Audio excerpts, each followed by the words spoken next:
இன்றைக்கி வந்து பார்த்திங்கன்னா உலக விவசாய தினங்க. விவசாயிகளுக்கு எல்லாருக்கும் என்னுடைய பணிவான வாழ்த்துக்கள். அதே வேளையில் வந்து பார்த்திங்கன்னா, நானும் ஒரு விவசாய குடும்பத்தை சேர்ந்தவன் தான். மோஸ்ட்லி வெளிநாடுகளில் ஒர்க் பண்ணுறவங்களாம் வந்து பார்த்திங்கன்னா, விவசாய குடும்பத்தை சேர்ந்தவங்க நிறைய பேர் இருக்காங்க. ஒரு 100 பேர் இருக்காங்கன்னா, அதில் ஒரு 75% வந்து பார்த்திங்கன்னா விவசாய குடும்பத்தை சேர்ந்தவர்கள் தான். ஸோ இதுக்கு காரணம் வந்து பார்த்திங்கன்னா, விவசாயிகள் வந்து நம்ம ஊரில் வந்துட்டு கொஞ்சம் நலிவடைஞ்சிட்டு வரதாலும், பொருளாதாரத்தில் வந்து கொஞ்சம் நலிவடைகிறதாலும், சரி வெளிநாடுகளில் போய் சம்பாதிப்போம் அப்படின்னு சொல்லிட்டு வந்திருக்காங்க. வெளிநாட்டில் வந்து வேலை பார்த்தாலும் விவசாயத்தை கைவிட மாட்டாங்க அவங்க. அதே வேளையில் வந்து பார்த்திங்கன்னா, என்றைக்குமே வந்து விவசாயம் பண்ணுறவங்க வந்து டைரெக்டாக வந்து அவங்களுடைய பொருட்களை வந்து என்றைக்கு சேல் பண்ணுறாங்களோ அன்றைக்கி தான் வந்து பணக்காரங்களாக முடியும்.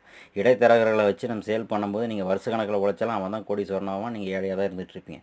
அதேமாரி வந்து பார்த்திங்கன்னா, பணக்காரனாகிறதுக்கு காரணம் வந்து பார்த்தீங்கன்னா குடிப்பழக்கங்க. குடிப்பழக்கம் வந்து ஒரு மனுஷனை வந்து எதுவும் சிந்திக்க கூடாது. ஒரு பணக்காரன் எங்கேயா ரோட்டில் குடிச்சு கிடந்து பார்த்துக்கிறீங்களா? அவன் கரெக்டாக அளவாக குடிப்பான், அளவாக வாழ்வான். ஆனால் நாம் வந்து என்ன பண்ணுறோம் அப்படின்னா, நாளை ஒரு நாள் இருக்குங்கிறத மறந்தே ஓவராக குடிச்சிட்டு ஃப்ளாட் ஆகிட்டு கிடக்கிறதா நம்ம முன்னேற முடியும்.